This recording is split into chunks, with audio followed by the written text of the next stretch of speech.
My mother stood in the doorway of my bedroom, holding a cardboard box. "You have 1 hour."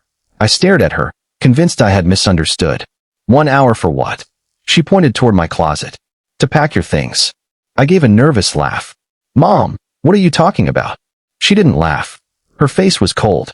"I can keep this family." She paused. "Or I can keep you." For a moment, I couldn't breathe. The words didn't make sense. This was my home. The same house where I'd grown up. The same hallway where Mom had taught me to ride a bicycle when I was 6. The same kitchen where Dad had made pancakes every Sunday morning. And now my mother was telling me I had 1 hour to leave. My name is Emily Carter. I was 24 years old. Until that evening, I believed that no matter how badly things went, my family would always be my safe place. I had spent most of my adult life proving I was dependable. When my father retired early, I helped with bills. When my younger sister Chloe started college applications, I helped her write essays. When my older brother Jason lost his job, I drove him to interviews and helped rewrite his resume. Whenever Mom needed something, I was there. I didn't complain. I didn't keep score. I thought that was what family meant. Then slowly, things changed. It started with small arguments. Mom began accusing me of being controlling. "You always think you know what's best." I would apologize. "I'll try to listen more." Then Jason started staying home all day. He had lost his job after missing several shifts. I asked him what happened. "I've got it under control." I believed him. But weeks passed. Bills piled up. Dad quietly picked up occasional work to help cover expenses. I began taking extra shifts at my own job. I was exhausted. Still, whenever I came home, Mom would say, "You're never here when we need you." I couldn't understand. I was working because they needed money. Then Chloe started preparing for college. She wanted an expensive private school. I helped her apply for scholarships. I even gave her money for application fees. One evening, Mom saw the receipt. "You could have given that money to Jason. Jason needs to find a job." She looked offended. "He's struggling. So am I. You don't understand." That sentence became familiar. Whenever I disagreed, I was told I didn't understand. Whenever I tried to help, I was accused of interfering. Whenever I stayed quiet, Mom said I didn't care. I began walking on eggshells. Then came the night everything exploded. I came home early from work. I heard voices in the kitchen. Mom, Dad, Jason, Chloe. They stopped talking when I entered. I immediately knew something was wrong. Mom looked at me. "Sit down." I put my bag on the counter. "What's happening?" Jason stared at me. "You told my manager I was unreliable." I frowned. "What? You called him?" "I did not." "You did." I looked at Mom. She wouldn't look at me. I turned back to Jason. "Your manager called me because you listed me as an emergency contact. You told him I missed an interview. Because you asked me to explain why you weren't there. You made me look terrible. You missed the interview." Jason stood. "Because I was sick. You told me you forgot." "Enough." Mom slammed her hand on the table. Everyone went silent. She looked at me. "This is exactly what I'm talking about." "What?" "You create conflict." I stared at her. "I'm trying to help." "No." Her voice was calm. "You're trying to control everyone." I felt my eyes burn. "How?" "You question Jason. You criticize Chloe. You tell your father what he should do. And now you think you can tell me how to run my family." I looked at Dad. "Dad." He lowered his eyes. He said nothing. That hurt more than anything. I whispered, "I've done everything I could for this family." Mom shook her head. "You've made everyone miserable." I felt as though the floor had disappeared beneath me. "What do you want me to do?" She walked toward the hallway. Then she said it. "You have 1 hour to pack." I stared at her. "You're serious?" "Completely." "Where am I supposed to go?" "You're 24. Figure it out." I looked at Dad again. "Are you really letting her do this?" He remained silent. Jason crossed his arms. Chloe started crying. I looked at my sister. "Do you want me to leave?" She whispered. "I don't know." Mom pointed upstairs. 1 hour. I walked into my bedroom. My hands shook as I pulled an empty suitcase from the closet. I packed clothes, jeans, shirts, a jacket, shoes, my laptop. Then I opened the drawer beside my bed. Inside were photographs from childhood. My first day of school. Dad teaching me to ride a bike. Mom holding me at the beach. A picture of all 4 of us at Christmas. I stared at it for a long time. Then I put it in my bag. Not because I wanted to remember what they had done. Because I wanted to remember that once. I had believed we were happy. At 7:41 p.m., I had finished packing. I walked downstairs. Mom looked at the clock. You still have 19 minutes. I don't need them. She opened the front door. I stood there holding 2 bags. Then I asked, why? She frowned. Why are you doing this? She didn't answer immediately. Finally, she whispered, because I have to choose. Choose what? My family. She pointed toward Jason and Chloe. Or you. I stared at her. I am your family. She looked away. I can't keep fighting with everyone because of you. I nodded slowly. Okay. I stepped outside. The night air was cold. I stood on the porch for a moment, waiting. Maybe Dad would come outside. Maybe Mom would call me back. Maybe Jason would apologize. Maybe Chloe would run after me. Nobody did. The door closed. I walked to the bus stop with my bags. I sat beneath the streetlight and finally allowed myself to cry. I had no apartment, no savings, no idea where I would sleep. Then I remembered something. 3 weeks earlier, I'd received an email. A company had offered me a management position. The salary was more than double what I currently earned. I had declined. Mom had told me the family needed me.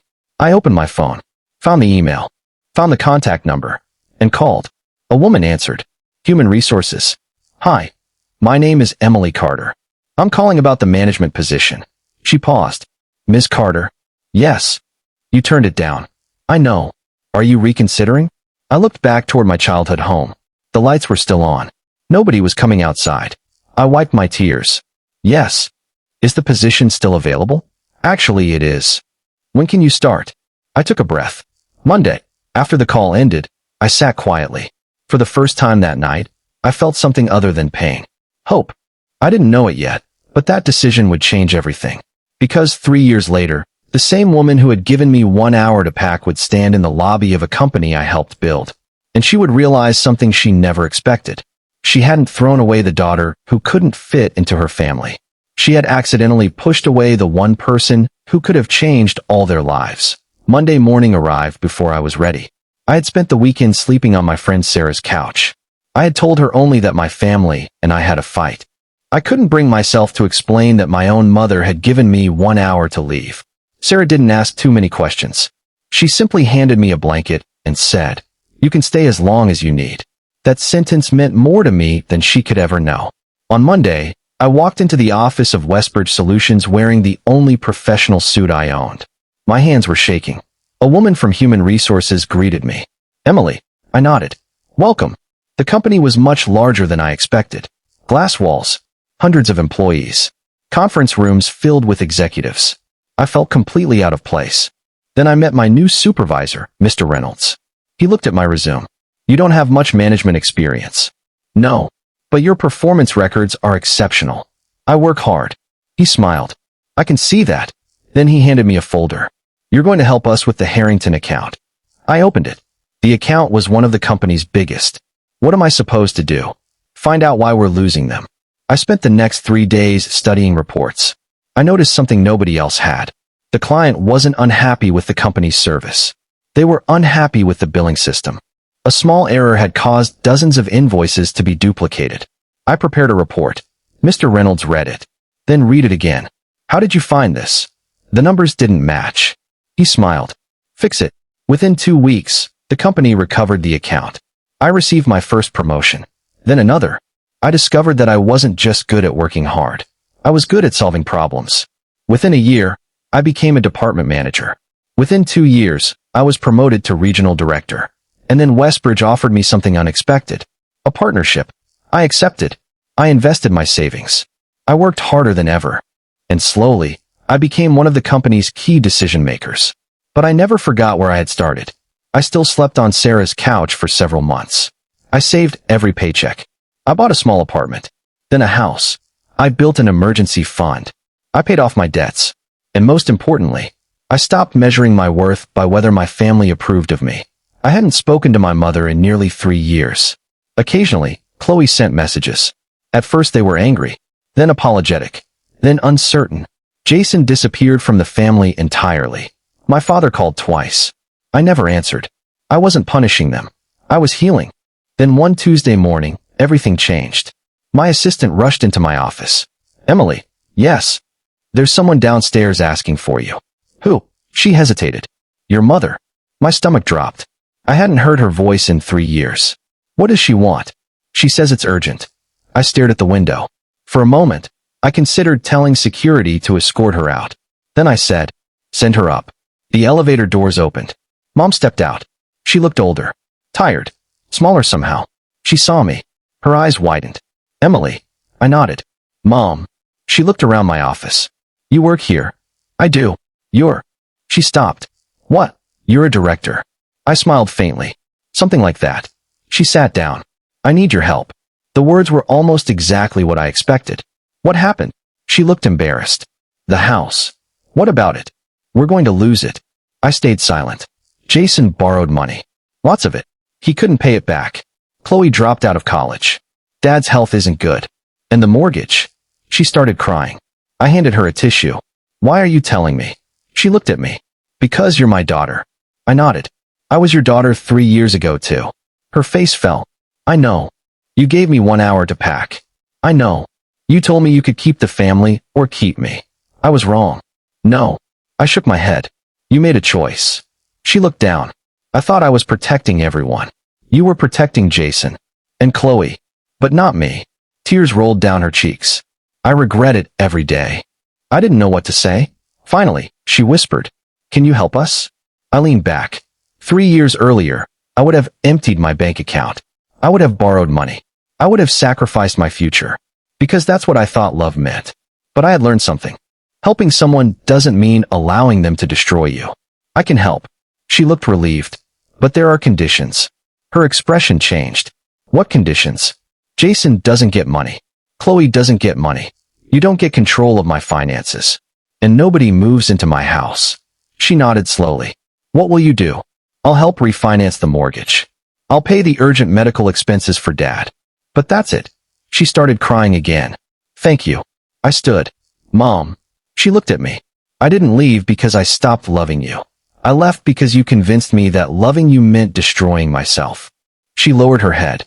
"I'm sorry." This time, I believed her. Not because the apology erased anything, but because she finally understood. A few months later, the house was saved. Dad's medical treatment was covered. Chloe found a job. Jason was forced to take responsibility for his own debts. Our family didn't magically become perfect. But something changed. My mother stopped demanding. She started asking. She called before visiting. She listened. She apologized without excuses. And slowly, carefully, we rebuilt a relationship. Not the relationship we had before. Something different. Something healthier. One evening, 3 years and several months after that terrible night, I visited my childhood home. Mom stood in the kitchen. The same kitchen where she'd once told me to leave. She looked at me. "I still remember that night." "So do I. I wish I could go back." "You can't." "I know." She took a breath. "But if I could." She stopped. I walked over and hugged her. She cried against my shoulder. I didn't hug her because the past was forgotten. I hugged her because I had finally stopped carrying it. Before I left, Mom asked, "Do you ever wish I hadn't made you leave?" I thought about the question. Then I smiled. "No." She looked surprised. "Why?" "Because you gave me 1 hour." I paused. And in that 1 hour, I found the courage to build a life I never would have built if I'd stayed. She nodded through tears. "I suppose that's the strangest part." "What?" "You became stronger after I pushed you away." I smiled. "No. I discovered I was already strong." She looked at me for a long moment. Then she whispered, "I'm proud of you." Those words used to be something I desperately needed. Now they were simply nice to hear. I kissed her cheek. "Thank you." As I drove home that night, I thought about the young woman sitting alone at the bus stop 3 years earlier. She had been terrified. She thought losing her family meant losing everything. She didn't know that sometimes a closed door isn't the end of your story. Sometimes it's the first page of a better one. My mother gave me 1 hour to pack. She thought she was choosing between me and the family. She never realized that the moment she forced me out, I stopped waiting for permission to become who I was meant to be. And 3 years later, when she finally came looking for me, I wasn't the daughter standing outside the door with 2 bags. I was the woman who had built a life of her own. Not because my family had failed me, but because I finally learned that my worth had never depended on whether they chose me. I could choose myself, and that changed everything.